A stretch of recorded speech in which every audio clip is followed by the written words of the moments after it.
hungering for righteousness. Binabasa mo yan. You do not only read, but you digest. You contemplate, you meditate. And as soon as you have known the light of the Word of God, willing ka na isang buhay niya, you are ready and you are prepared spiritually to walk the light which is found in the Word of God.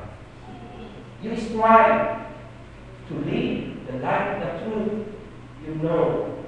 Sabi ng James, datapwat maging natupad kayo ng salita at huwag lang talapakinig lang.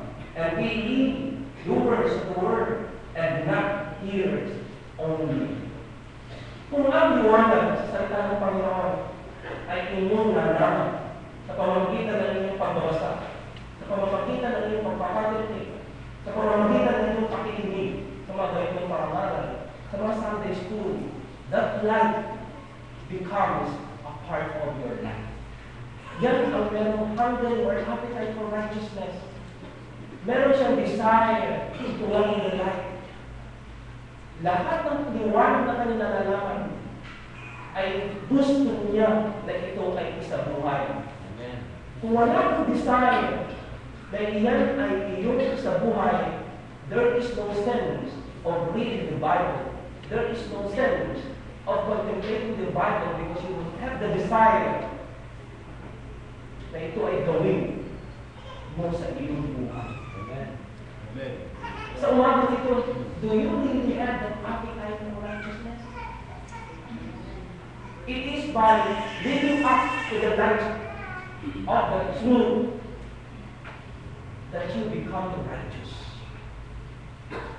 Nagiging matipid ka kung ginaganap mo ang salita ng ating Panginoon. James said, amen. Hindi ka lang hearers of the word. You should be doers of the word.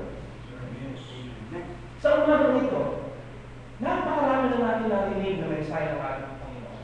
From day one alone, we heard so much messages from the Word of God and from the preachers whom God used. And yet, upon hearing them, are you desiring to walk with them? Kung meron kang desire na gawin ito sa iyong buhay, then you really have the appetite for righteousness. Yes. Every word that you hear, that is preached before the pulpit, you consider it a blessing from the Lord. And therefore, you consider every light word of God as part of your life. Living God's known truth is living for Jesus. And when you live for Jesus, you live holy. And when you live holy, it means that yung righteousness ay talagang ibig mong makita sa iyo. Living for Jesus is having a holy life. And therefore, if you are desiring to live a holy life, it means that you are willing to have your heart purified. It is only when your heart is purified that you will really have the true hungry or appetite for righteousness. If you have experienced heart purity, then therefore this desire for righteousness will not dwindle. It is in this state of our soul that one will truly long for righteousness. Kanya ang ating layunin dito sa ating convention is not only spiritual bonding among the believers, not only here in the Philippines, but thank God that brethren from other countries. We decide to have a spiritual bonding. Imagine for 5 days we are here. Iniwanan niyo ang inyong mga anak buhay. Iniwanan niyo ang inyong mga sarili-sarili kongregasyon for the purpose of for the very purpose of this convention is beautiful but the togetherness that we are having now cannot be paid by any material things. Hindi mo pwede bayaran yan ng anumang amount of money. Actually, yung mga iba tiwala ng trabaho. Why? They want to be more blessed dito sa ating convention. And that's a sign, healthy sign, na ikaw nagka-prosper spiritually. That's why ang individual member of the Church of God ay meron tunay na appetite for righteousness. For every message that you hear, sino man yung mga preacher, local preacher man o hindi, you have the desire to listen, attentive ka. And your purpose is whatever life that you will hear or preach before the pulpit ay gusto mo isang buhay. Kaya sabi, maging ang fellowship, if you hunger or if you have appetite for righteousness, ang fellowshipping ay hindi mo kakalimutan. You will never forget fellowshipping. That's right. With the believers. If you truly have appetite for righteousness. Ito ang hinahanap-hanap mo, ang pagkakatipon. Ito ang hinahanap ng ating kaluluwa, ang pagkakatipon. Amen. Yes. Praise the Lord. Hindi mo nararamdaman ang boredom. Okay. Sa umagang ito, do you feel that boredom? In our midst, in sitting there, listening to the words of God, listening to the preacher, do you feel boredom? If you don't feel boredom, then you will have appetite for righteousness. And then, therefore, ang mga salita ng Panginoon na nakahanda, na nakalaan para sa atin ngayong umaga, ngayong araw na ito is not for you. It is for those who have the appetite for righteousness. So going to church service is not a burden for you. You worship in the truth and the Spirit. In other words, a consecrated life produces a true appetite for righteousness. So you need to consecrate your life to be able to have a true appetite for righteousness. Kung hindi ka kontento sa iyong kalagayan, then therefore you are not healthy spiritual spirit. You need to consecrate your life. You need to come to the altar and be saved. Amen. Upang mga iba na meron sa ito ng kaumangan, kagutuman sa mga bagay na spiritual, ay maranasan mo rin.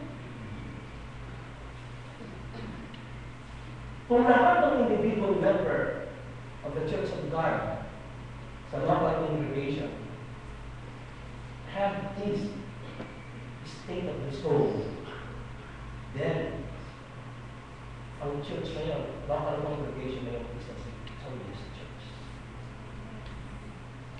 If everyone in the local congregation doesn't have appetite for righteousness, then you become a burden. Nagiging burden ka ng pastor. Nagiging burden ka ng ibang kapatid. Amen. At dito sa ating convention ngayong taong ito, 2012, ito ang solusyon. Yes. Yes. Before the convention is over, sana ang kaumawan mo, tunay na kaumawan ay mapasain sa mga bagay na matutuwi, sa mga bagay na espiritual. And therefore, you live honestly, faithfully, and rejoice evermore, even in the midst of trials and temptations. It is in this situation where you need to be more close to God. If you really have this appetite for righteousness in the midst of trials and temptation, sino ang kakalapin mo? Ang ating Panginoon. Sino ang inyong faithful refuse? Walang iba kundi ang church. Ito ang ating kanlunan, ang church, ang makakatulong sa atin. That's why you need to come to the house of prayer with your fellow Christian. At kung yan ay nasa iyong damdamin, ibig mo na mapalakas ka spiritually, then hindi mo kakalimutan ang pagkakasito. Fellowship is very important. It is where we get or grow our strength, our joy, sa aming pakikisama sa isa't isa. Kanya ang payo sa atin, huwag kalimutan ang pagpabayaan ng ating pagkakatipos na gaya ng iba. Not forsaking the assembly of ourselves together as the manner of some is. Meron mga ganito na nagpapabaya sa fellowship mo. And that is a sign of unhealthy soul. Amen. And then even in the midst of trials and temptations, nakapunta that we live above temptation. That we live above sin. Tayo nagpapasalamat that despite the fact na at makapagod sa iyo, Uncle Dominic has experienced something that they didn't expect. Pero salamat, thank the Lord, they still find time to be with us. Thank God that we have our Savior, our living God, na lagi nakamasid sa atin. It's actually the promise of our Lord not to forsake, not to leave nor forsake us, even in the midst of trials. Kanya na, through a serving like this, mga kapatid, we are energized. Tayo napapalakas, tayo napapalago. Ang ating kalagayan sa spirituality, gaya ng una, after we have attended the convention. Pero the sad fact is that after the convention is over, ang iba hindi nagtatagpapay. Why? Kasi they were here, they were physically present, but mentally absent. Why? Because they don't contemplate the words of God na ipinapangaral dito sa ikuran ng group dito. Imagine for 5 days, wala ka man lang naintindihan, wala ka man lang natutunan, wala ka man lang napunod, wala ka man lang dala-dala, na sa pag-uwi mo ay meron kang pagpapal na dalanin. Tayo umaasa na ang primary purpose in coming here is to be blessed.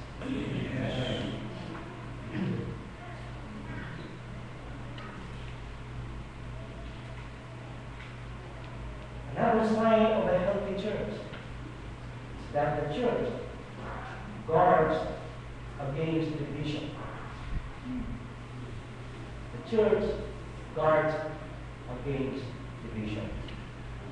So John chapter 17, verse 20. Verses 20 to 21. Ay ganito po ang sinasabi. Ito ang panalangin ng ating Panginoon Jesucristo. 17 verses 20 to 21. Hindi lamang sila ang dinadalangin ko, kundi sila rin naman ang mga nagsisampalataya sa akin sa pagpapagitan ng kanilang salita. Upang sila lahat ay maging isa, na dahil mo kama sa akin at ako sa iyo, na sila naman ay sumaakin, upang ang sanglibutan ay sumampalataya na ako'y sino mo. Neither pray hard for these alone, but for them also which shall believe through the word, that they all be one, as the Father apart from me, and in thee, that they also be one to us, that the world may believe that thou hast sent me. Every individual member of the Church of God desire to guard against division. It is the will of God na ang kanyang iglesia ay nagkakaisa. It's the will of God that His church be united. Amen. It is actually the prayer of our Lord Jesus Christ that the believers should be united. And therefore, lahat ng individual member ng iglesia lokal desire to have unity in the local congregation. Yes. Where he was belongs. Nag-iingat siya. Ayaw niya na sila ay nagkakalayo ng damdamin. Every Christian in the local congregation endeavors to keep the unity of Spirit. Sa Ephesians na natin mababasa, na pagsakitan ninyong ingatan ang pakikipagkaisa sa Espiritu na tali ng kapayapaan, endeavoring to keep the unity of the Spirit in the body of peace. Lahat ng kasama sa Iglesia ng Diyos, ito ang layunin. Amen. Ayaw na isang individual member na merong strife in the midst of the believers. He doesn't want to be the cause of strife. Every healthy Christian doesn't want this strife. Doesn't want division. And therefore, nagsusumakit siya. He endeavors to keep the unity of Amen. Napakahalaga sa panahon ito ang pagkakaisa lang ng mga Kristiyano. The devil's purpose is to divide and conquer the church. And his target, most of the time, are the church leaders. Amen. You can be the target of the devil. Upang ang nagkakaisang iglesia ay magkawat-akbat. But thank God, a healthy Christian, a prosperous Christian, spiritually speaking, doesn't want this. He guards against this. He endeavors. He strives to keep the unity of the people. At siya ang pasimula. He initiates this, mga kapatid. Siya ang nagpapasimula ng pagkakaisa. And that is a sign na tayo ay lumalang. Nakatulad ni Cain, na ang kanyang kaluluwa ay talagang healthy or prosperous. Napakagandang pangunahan ng isang pastor na ang mga church member ay submissive to the known will of God. Meron pong pagkakaisa. Kung tayo sumusunod sa Diyos, sumusunod sa leadership of the Holy Spirit, and everybody does the same, then we cannot see division in the local congregation. Pag sumikatan, pag magsikap tayo para dito, mga kapatid. Bago dumating ang ating Panginoon na Hesus Kristo, makita na ating Panginoon na nagkakaisa ang kanyang iglesia. Sana, kung meron dito, mga kapatid, na walang ganitong damdamin, sana, bago matapos ang convention, ay ipaayos mo sa ating Panginoon so that you yourself will have a prosperous soul.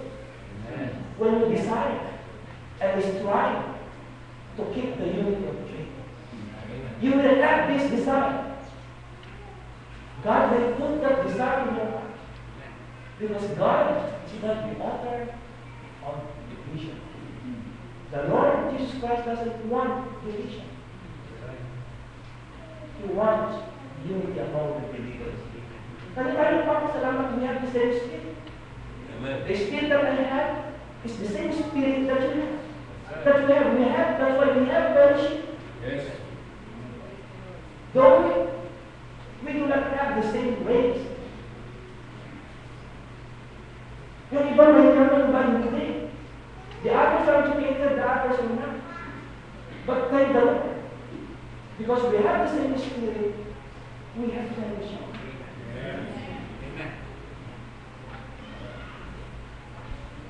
Another sign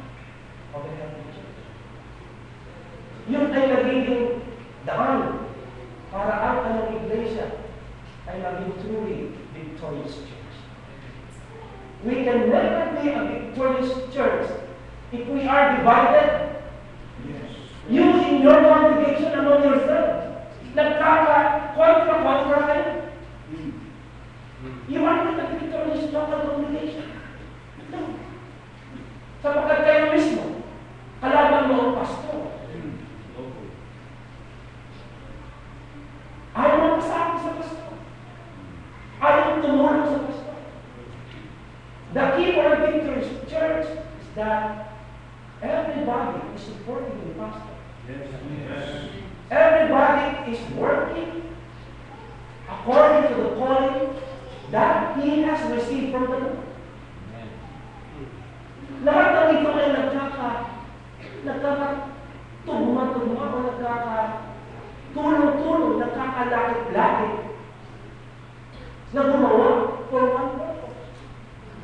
They are all working for the same purpose. And that is to glorify God, to edify the church.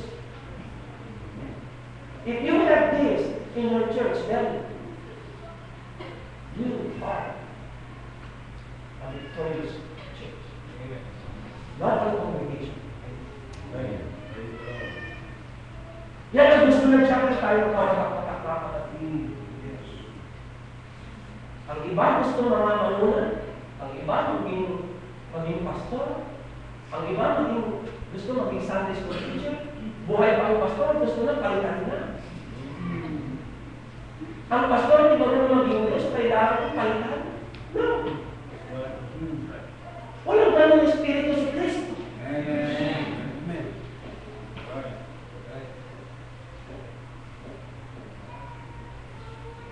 You do not have healthy or prosperous soul na katulad ng kayo if you have this kind of spirit, not the Spirit of Christ.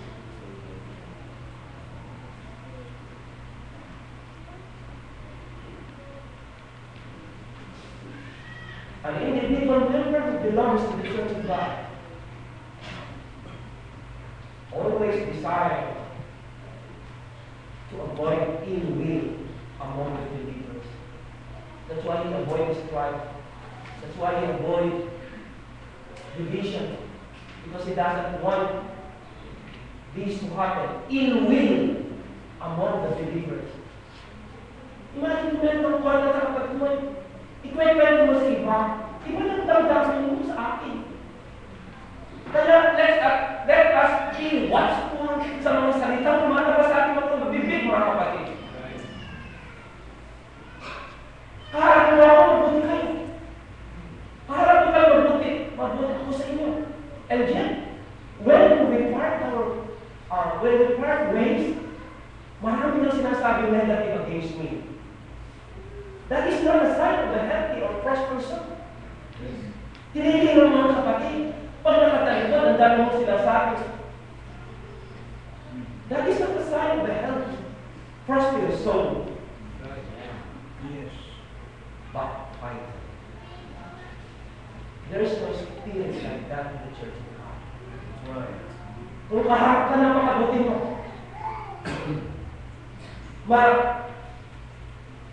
mainit ang pagyakap. Napaka-higpit ang handshaking. Pero kapag ka naghiwalay, ang dami mong sinasabi sa kapatid. Is that a sign of a healthy or prosperous soul? And you profess to be Christian. But you have ill will against you. And there is a solution for that. You have to kneel before the altar. Consecrate your life. Upang pagkatapos ng convention na ito, ay nakuha mo ang tunay na layunin sa pagdalo ng convention na ito. Amen. Ibigin ninyo ang local congregation where you belong. Love and pray the local church where you belong. Pray for your pastor. Pray for every brethren that they would be able to rise above sin and above temptations and trials.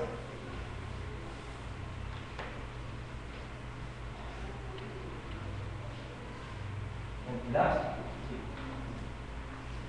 sacrifice and humble yourself to keep the unity of the church.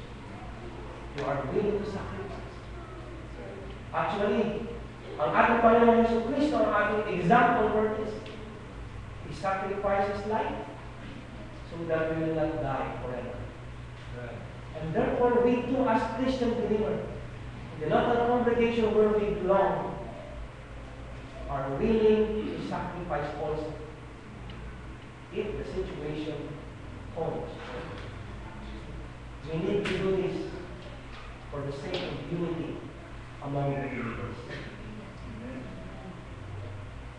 He leads the standard of the Church of God. Another manifestation of a healthy church is that every member, every local congregation leads the standard of the Church of God. Amen.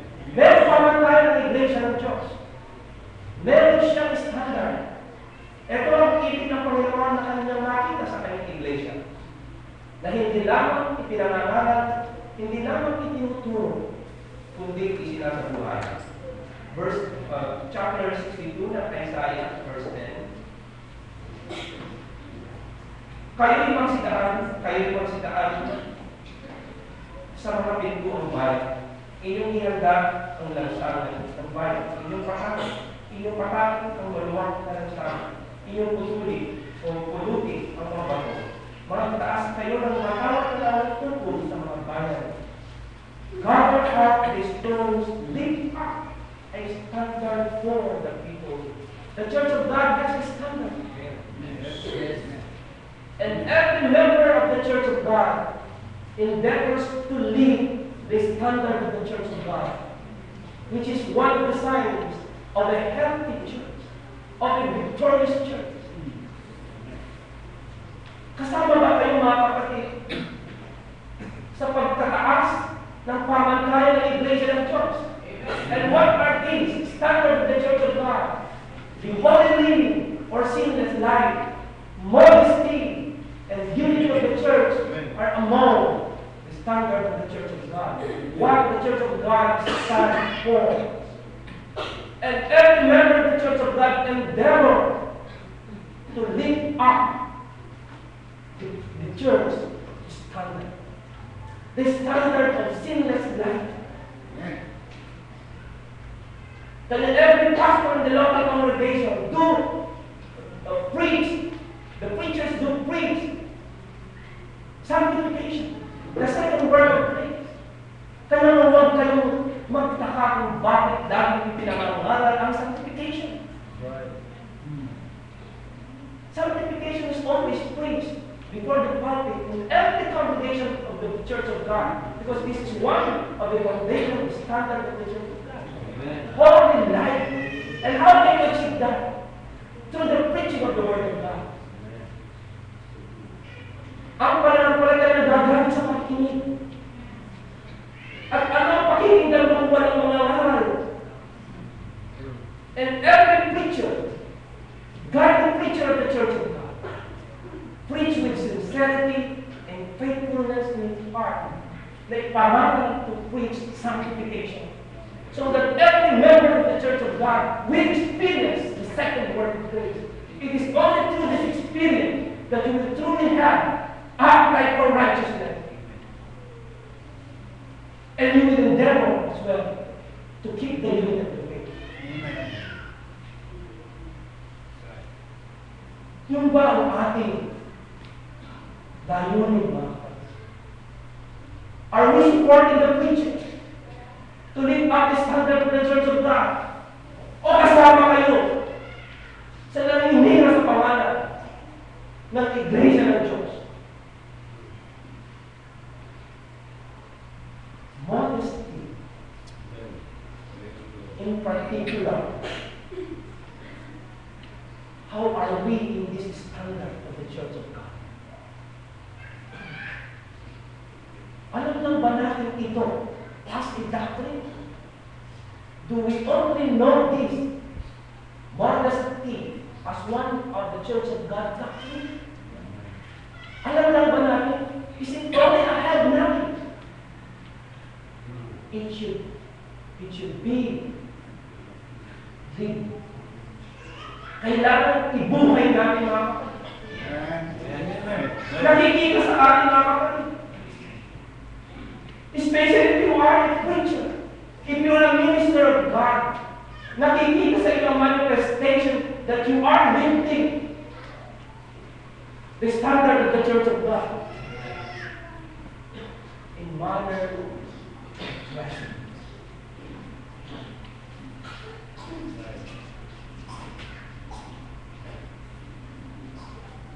What God's brought in your heart will be seen outward.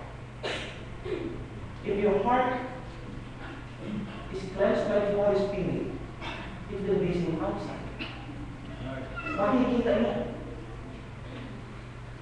So, kahit sa panlabas natin ano yan, it will become more.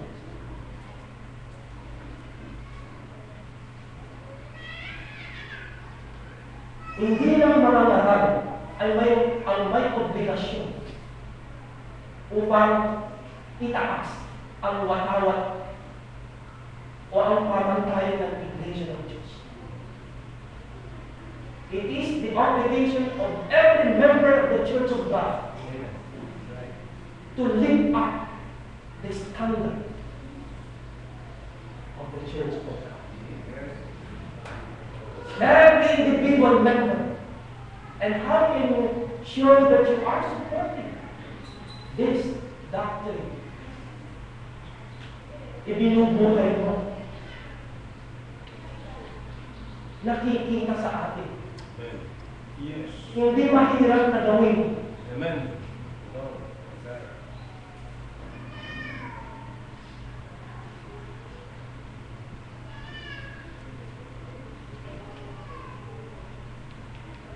Sabi Solomon sa Proverbs 23 verse 10, huwag mong babaguhin ang daging muhong ng lupa.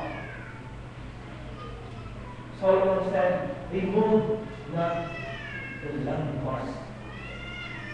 The landmark symbolizes the standard of the Church of God. Yes. Right. You do not remove. What you do is you strive to live up this until the second coming of our Lord Jesus Christ. So you do preach, if you are a minister of God, you do preach unity. You do preach modesty. You do preach the holy living or sinless life. So that every Christian, every individual Christian of the Church of God will experience heart purity. If we cease preaching the Word of God, especially or particularly sanctification, we stop to be called the Church of God. And therefore, you are not a victorious church. That is the key of victory for everybody to experience sanctification, so that you will have also the desire magkaroon ka ng pagnanasa to lift up the standard of the Church of God.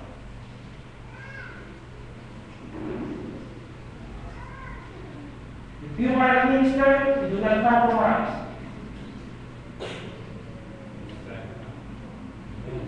Wherever you are, you do not compromise this. When you compromise, then you lower the standard of the Church of God. Kung hindi ka sumusunod sa pamantayan ng Panginoon, you lower the standard of the Church of God. Kung hindi ka nakasama sa sumusuporta sa bagay na ito. The church, individual, or local congregation follows and stands for this truth. Kung ako'y inyong inilig ay tutuparin ninyo ang aking mga utos. If you love me, keep my commandments. It is the commandment of our Lord Jesus Christ to live holy. It is the commandment of our Lord Jesus Christ to live modest.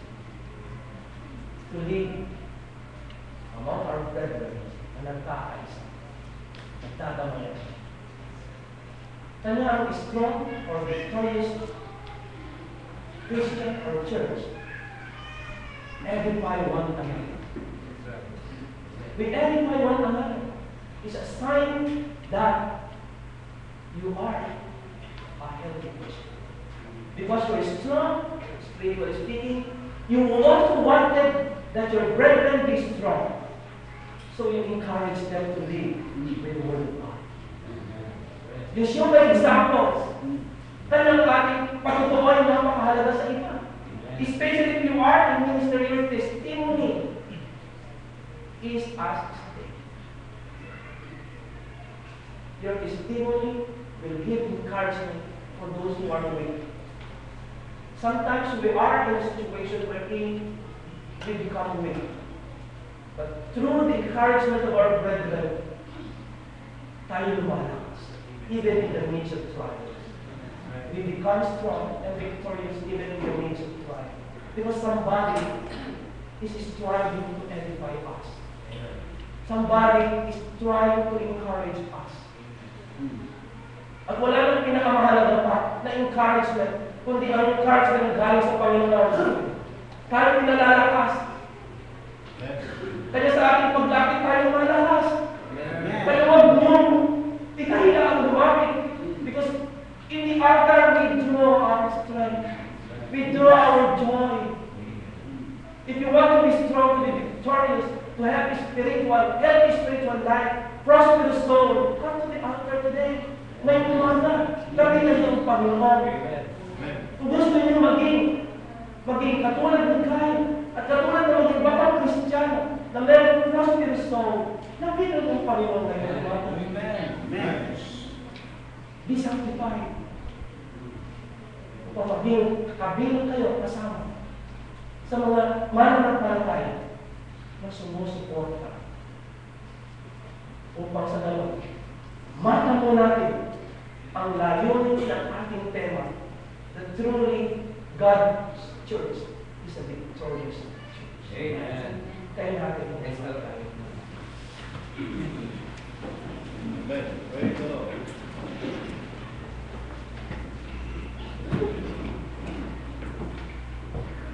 Salamat sa mensahe ng ating Panginoon. God wants us to us prosper. Kaya salamat na ibig niya na ginawa ang ating kaluluwa. Hindi ginawa lamang mga kapatid ang ating kaluluwa na talagang ibig natin ibigay na lubusan ang ating buhay. Kaya sa buhay nito, ang inaalok natin ang ating magtawad, tawad, kayo ay makikita niyo. Amen. Praise the Lord.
Itasabi ko ba iyong pag-ibig?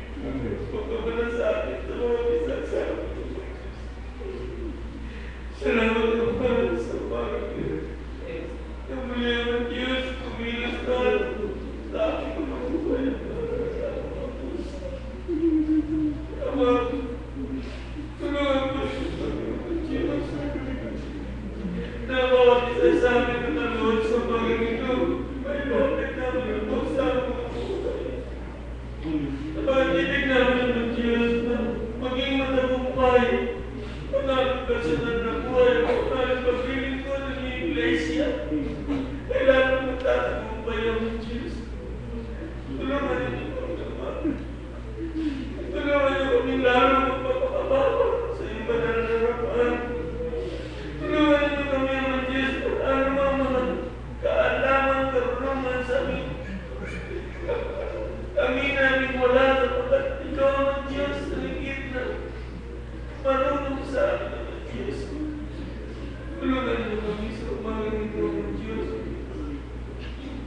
Na mapagpalan namin ang mga kaluluwa. Ano mga pangkailangan namin ang tamangin sa pag-ito. Ang Diyos. Lahat ang mga narito sa loob ng kapilyang ito ang Diyos. Ibuwas ninyo yung pagpapalang biyaya sa bawat isa sa amin ng Diyos. Dahil tigilin yung Santong Espiritu na siyang magpapakilos sa aming mga buhay, na siyang mag-ari sa aming mga puso, sa aming mga isip, sa lahat ng panahon na mga buhay. Upang naman Diyos ang makita ang kagandahan ng iyong Iglesia sa aming mga buhay. Maraming salamat po ng Diyos. Tulungan ninyo kami ng Diyos na sa umagang ito sa aming pagluhod, mapanampalataya namin lubos sa Diyos na aming tinamo ang aming kahilingan sa iyo ng Diyos. Bigyan po niyo kami ng lakas at kapangyarihan naman na may pamuhay namin ng Diyos. Ang aming tinanggap sa inyo sa umagang ito. Ang iyong mga salita, mga pangarap, na sana kaming mga lugar naman na naglilipot sa inyo ay may pamuhay namin ito ng Diyos.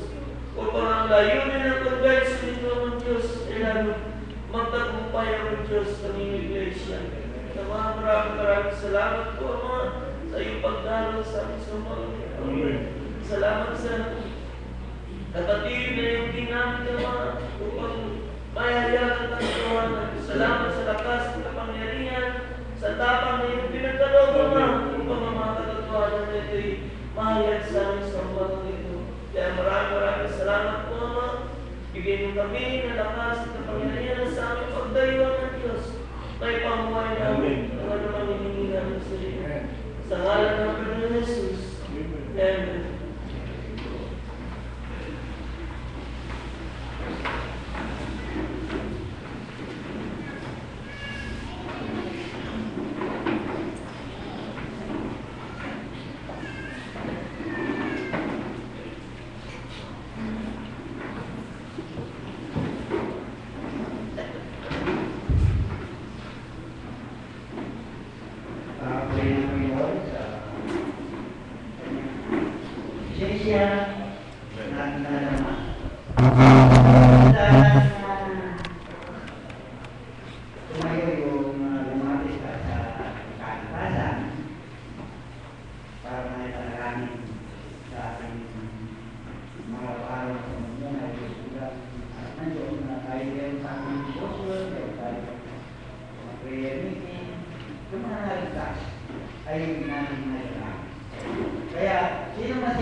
magano nila yung mga pagpapalang spiritual na ibig nila maging matibay at ibig pagalit sa kanilang komunikasyon sa paglilingkod sa Panginoon.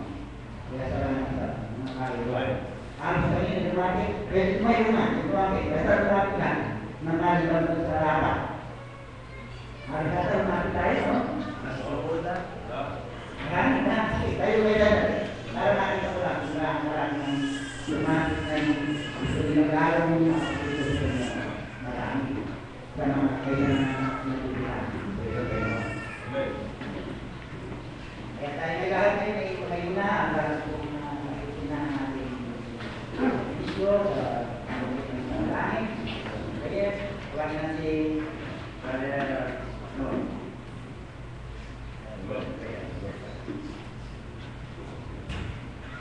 Lord, our Lord and Savior, thank you so much for your love. Amen.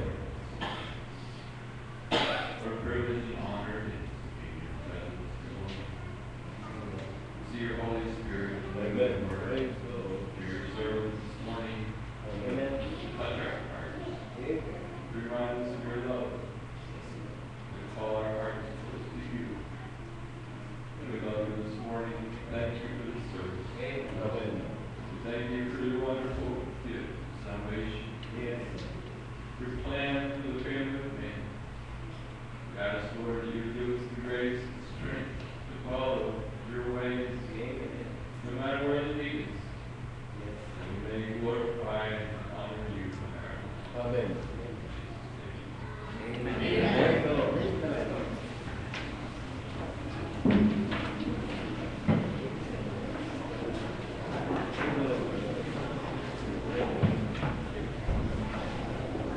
ipatalangin na rin natin ang pagkain.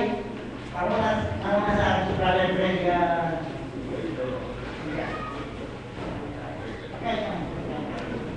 Meron tayo manalangin. Amang banal na Diyos na makapangyarihan sa lahat, salamat